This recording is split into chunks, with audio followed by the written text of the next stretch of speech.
Salut tout le monde et bienvenue aujourd'hui pour la première vidéo sur Pro Cycling Manager 2026. Enfin, la vidéo découverte sur le nouvel opus de Pro Cycling Manager, sorti ce lundi. Alors, j'ai pas pu faire de vidéo avant, j'étais assez occupé.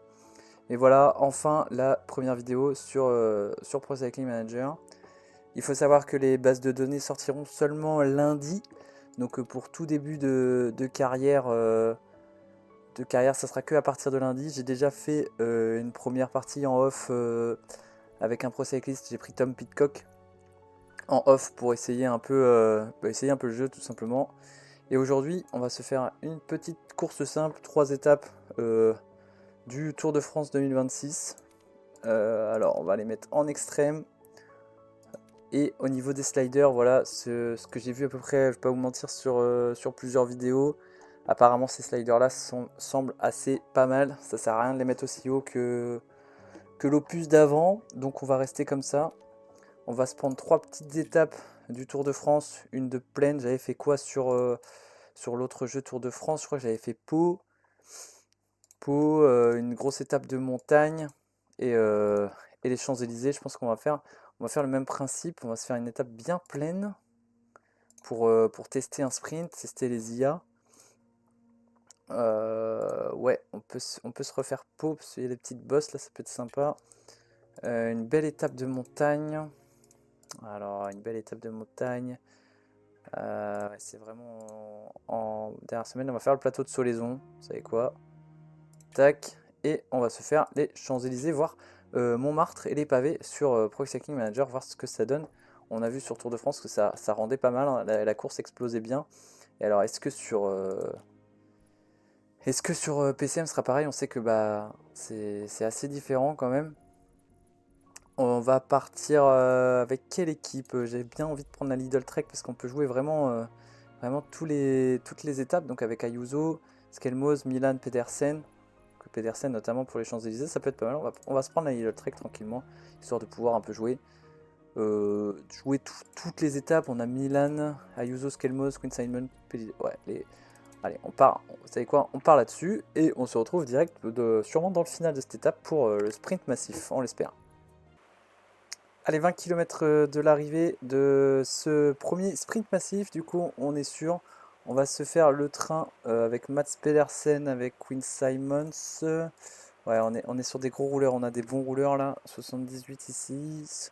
Ok, Quinn Simons va suivre Vacek va suivre Søren Kragh Andersen, et voilà. Beaucoup de couleurs hein, du côté de la Lidl Trek, c'est beau à voir. Donc on a un bon +2 avec Joe Milan. On va essayer de bien finir ça. Ayuso, Skelmos et Ciccone ne vont pas participer au sprint. On va rester dans le peloton au calme. Et on va essayer de bien réussir le sprint. 13 km de l'arrivée. Craig Anderson qui va essayer de remonter.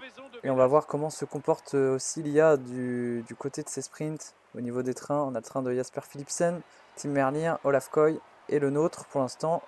Ça fait 4, c'est pas déconnant. Allez, Craig Anderson qui nous remonte bien là. Attention, on n'est peut-être pas très nombreux dans notre train là. Il va falloir quand même bien gérer.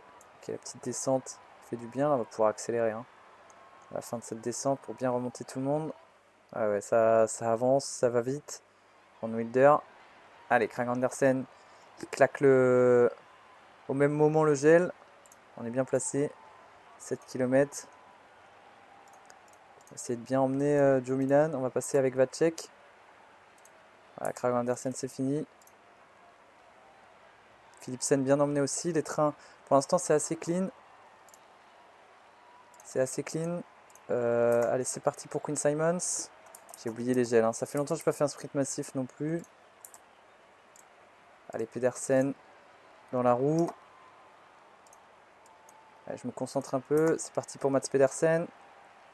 En poisson pilote de luxe pour Joe Milan. Pour l'instant, on n'est pas si mal, hein. Allez, c'est parti. C'est lancé avec Pedersen et Joe Milan. C'est parti. Ouh, ça va vite. Et on va se faire voir par Tim Merlier. Oh, juste. C'était juste. Mais victoire de Tim Merlier devant Joe Milan. Ah, on se fait battre sur le fil. Dommage. On avait bien lancé hein, parce que de toute façon, il nous restait plus de rouge. Donc, c'était pas si mal. Sprint pas déconnant, je trouve. Et pas de trop de blocs. Les trains ont été, les IA ont été bons. Ils ont lancé au bon moment, donc beau sprint, beau sprint. Le top 10 est logique. On a les meilleurs sprinters de toute façon qui arrivent au début, donc pas déconnant. Victoire de Tim Merlier qui endosse le premier maillot jaune. Benjamin Thomas, Tim Merlier évidemment, Olaf Koy. Et on va tout de suite se lancer dans l'étape de montagne. L'étape avec l'arrivée au plateau de Solaison. On se retrouve au pied du terrible col de la Croisette avec des passages à 14-15%, 7 km à 8% de moyenne et un début d'étape qui fut assez rapide, un peloton groupé et les attaques, non c'est pas des attaques, c'est UAE et Red Bull qui roulent très très fort depuis le début de l'étape, donc très gros tempo. Je pense que ça va faire mal au niveau de ce col. Ça va faire très mal et je pense que l'écrémage va commencer à partir de là. De toute façon, le début de l'étape n'était pas forcément propice à tout faire péter. Voilà, on va se replacer avec Juan Ayuso. On a déjà Joe Milan qui est déjà dans la Pampa, très loin dans un groupe Eto qui a pété très très vite. Ciccone pour aider Juan Ayuso. Et voilà, là ça monte déjà très très vite. On voit 85 pour Ayuso, c'est déjà en clignotement. Pogacar avec son beau maillot de champion du monde et surtout dossard jaune, grosse nouveauté, enfin grosse nouveauté sympathique en tout cas avec les casques jaunes aussi, je sais pas si c'est fait exprès mais il me semble que oui, casque jaune, dossard jaune pour la team UAE, meilleure équipe pour l'instant de ce Tour de France. C'est pour ça que je voulais faire un mini Tour de France à 3 étapes au moins pour pouvoir avoir ce genre de nouveauté, qu'on puisse le voir. C'est fini pour Queen Simons. Là. De toute façon, c'est compliqué pour beaucoup de nos coureurs, évidemment. Juan Ayuso, bien placé. Aux côtés de Pogacar, Sivakov, on sent que c'est dur. Prodhomme va peut-être prendre le relais dans ce col, parce que ça a bien ralenti là. Ça a complètement arrêté de rouler du côté du AE. Peut-être qu'ils sont un peu cramés, je sais pas. Tim Merlier, le maillot jaune, évidemment lâché. Tout le monde est un peu au rupteur, mais on a encore Mats Pedersen dans ce groupe-là. Et ça n'a pas vraiment roulé très fort. Je pensais que ça allait plus péter que ça. J'ai pas fait rouler mes hommes en exprès pour voir ce que l'IA allait faire. Après, c'est pas l'étape la plus propice à tout éclater comme s'il y avait 2-3 cols hors catégorie après la montée finale. Mais on est encore du coup 75. Alors tout le monde était dans le rouge, mais ça a tenu. On a demandé à Queen Simons de venir nous ravitailler. Et de ce fait-là, on va se retrouver au pied du plateau de Solaison. Nous ne sommes pas encore au pied du plateau de Solaison, mais une chute a envoyé au tapis Paul Sexas et Tadej Pogacar juste avant le pied. Un effort dans la vallée qui se serait bien placé les deux leaders. On a Matteo Jorgensen qui est là, Ben Illy, on a Adam Yates et surtout le champion du monde et le jeune français Paul Sexas avec des notes vraiment aberrantes, exceptionnelles notes. Pogacar, on va pas en parler évidemment, elles sont bien. Del Toro qui est en train de faire l'effort juste avant le pied pour évidemment replacer tout le monde. Nous on est passé au travers de la chute et évidemment c'est la Visma Leasebike avec Sepkus de Jonas Vingegaard qui s'est mis au sprint lorsque Pogacar est tombé. Et évidemment, ça se comprend au niveau du jeu, évidemment, il n'y a pas la notion de fair play. Mais on va se lancer du coup 10 km et c'est parti très très vite. Sepkus est en train d'imprimer un tempo assez élevé. Enric Mas, on a Carlos Rodriguez qui est là, Remco Evenepoel, Lenny Martinez et Sexa c'est bien remonté mais pas de Pogacar. Pogacar a l'air d'avoir un peu plus de mal à remonter. Paul Sexa c'est très très vite remonté dans les premières positions alors que Poga pas du tout. Et on va faire la montée est très compliquée, c'est très long, c'est très traître le plateau de Solaison. On pourrait croire que 10 km, enfin 10 km c'est quand même long, mais par rapport à d'autres ascensions c'est plutôt moyen court. Mais c'est très très raide, c'est 8,8% de moyenne, avec des passages à 13,4%. Donc là on va gérer, et Skelmos est vraiment exceptionnellement bien, je comprends pas pourquoi Skelmos a à la limite plus de barres qu'Ayuso. Peut-être le plat, sûrement la note pleine qui fait encore beaucoup de dégâts malheureusement aux grimpeurs dans le jeu. C'est vraiment dommage. Attaque de Jonas Vingard et du coup pas de réaction. Ah, il y a Remco, hein. Il y a Lipovic qui roule pour Remco Evenepoel. Et on se fait un peu bloquer. Pogacar y va. Paul Sexas, Evenepoel, Vingard. On prend les mêmes et on recommence. On s'est fait un peu enfermer par Lenny Martinez. Et Pogacar, du coup, à cause de sa chute, a l'air d'avoir un peu de mal à suivre le trio de tête. Remco a l'air vraiment bien. Évidemment, ça a roulé pleine balle hein, dans la plaine. Donc on voit les barres ont bien diminué. On va continuer de gérer. On n'a pas le meilleur grimpeur. On n'a pas pu vraiment attaquer. C'est le problème. Si on prend pas un de ces quatre-là, hein, c'est compliqué d'aller ne serait-ce qu'attaquer. Hein. C'est très très compliqué. Et devant, Remco contre Vingard. Poggi qui est bien revenu, qui a déposé quand même Paul Sexas. Derrière, on peut plus avec Juan Ayuso. On va être à l'arrêt. Et Remco Evenepoel qui va peut-être aller s'imposer. Et non, c'est Tadej Pogacar qui lance son sprint. Il était vraiment au-dessus, le Slovène, pour tomber au pied et au final gagner l'étape assez largement. Et nous, avec Ayuso, bah, Sexas, par contre, lui paye vraiment sa chute au pied. Victoire de Pogacar devant Remco Evenepoel, Vingard, Lenny Martinez, belle 4ème place, 5ème place de Juan Ayuso pour nous. Paul Sexas, Carapaz, Pidcock qui est bien là, Skelmose 9ème et Timen Arensman complétera le top 10. Pogacar, même s'il tombe au pied, ça c'est plutôt réaliste. Il gagne en haut, aucun problème là-dessus. Belle étape de montagne. Bon, j'ai pris peut-être l'étape qui était le plus en mode course de côte. On l'a bien vu, il y a eu les attaques que vraiment à la fin. Mais voilà, c'est pas grave. Victoire de Tadej Pogacar. De toute façon, c'est pour tester, c'est pour découvrir un peu le jeu. Les petits ajouts par-ci par-là. On sait que c'est pas une grande révolution non plus. Mais c'est toujours sympa de voir les légers changements. Et surtout, j'ai hâte de pouvoir lancer une carrière. Voire même un pro cycliste avec un vrai coureur. Là, comme je vous l'ai dit en début de vidéo, je l'ai fait avec Tom Pidcock. Et c'est vraiment bien. En tout cas pour le début, quand il y aura pas, tout pendant qu'il n'y a pas de database, je ne sais pas si je le ferai en vidéo. Les databases sont prévues pour lundi. Donc on verra peut-être, ou alors peut-être une seule saison en pro cycliste. À voir. En tout cas, victoire de Tadej Pogacar qui prend pour 11 secondes le maillot jaune sur Remco et Jonas Vingard. Avec Juan Ayuso, on est seulement 6ème du général dans le même temps que Paul Sexas. Évidemment, meilleur grimpeur. Tim Merlier, meilleur sprinter. Lenny Martinez qui est devant du coup Paul Sexas au niveau des jeunes. Et on va tout de suite se lancer dans la dernière étape, les Champs-Élysées avec le passage à Montmartre.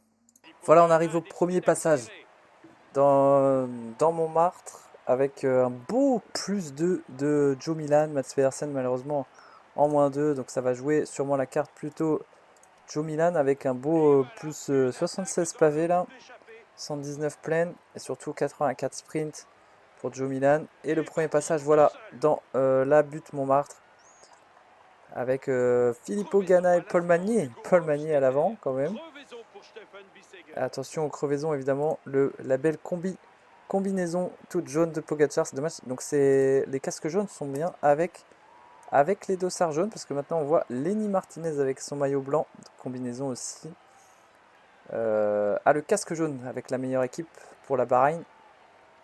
Donc c'est vraiment sympa au niveau des classements. Donc Pogacar, ouais, là, combi jaune, franchement c'est vraiment pas mal. Tim Merlier qui est beaucoup descendu hein, lors de cette première butte. C'est pas mal pour la victoire d'étape. Meilleur poids de coup par procuration, c'est Remco Evenepoel. On peut voir aussi la combi. C'est vraiment bien les ajouts qu'ils ont fait comme ça déjà de base dans le jeu. D'avoir les combinaisons comme ça, c'est vraiment sympa. Lenny Martinez, on peut voir. Alors, on a passé une première fois la butte. Donc pas énormément de dégâts. Attaque de Wout van Aert quand même. Il y a des belles attaques de loin. Ça rigole pas évidemment. L'Alpecin qui roule pour Jasper Philipsen et en grand favori de cette étape au vu de ses stats. Nous on a Mats Pedersen qui quand même perd moins de jaune que Milan. Mais si ça arrive à passer au sprint, vu les stats de Joe Milan, évidemment qu'on va pas se priver d'aller sprinter avec lui. On va remonter nos équipiers quand même. Et on va voir ce qu'on peut faire lors de ce deuxième passage. On va avancer un peu. On arrive sur les Champs-Élysées. Donc en pavé cette année, on peut voir la petite nouveauté aussi. Matej Mohoric qui attaque avec son casque jaune et son dossard jaune. Voilà. Ça rend très très bien, hein. Cette étape, je trouve, elle rend bien. Après, bon, évidemment, à l'échelle PCM, c'est peut-être pas forcément la meilleure. Mais non, franchement, ça rend bien. C'est assez plaisant à jouer, mine de rien. Et Wout van Aert qui ne s'arrête plus, 31 km de l'arrivée. Et le Belge qui est encore sorti en haut de la butte Montmartre. Ça lui rappelle des super souvenirs, Van Aert, cette butte, avec la victoire lors du Tour de France 2025, bien sûr. Est-ce que du coup on fait un train ou pas? Je pense qu'on va quand même s'organiser à faire un petit train pour accélérer tout ça et pour bien replacer Joe Milan. On va quand même prendre la roue de Mats Pedersen. Pedersen, après, ah, c'est compliqué, hein. Les barres sont bien. Attention, hein, d'ailleurs, les favoris, les barres sont bien descendues. On va faire un truc comme ça. Va check Skelmose.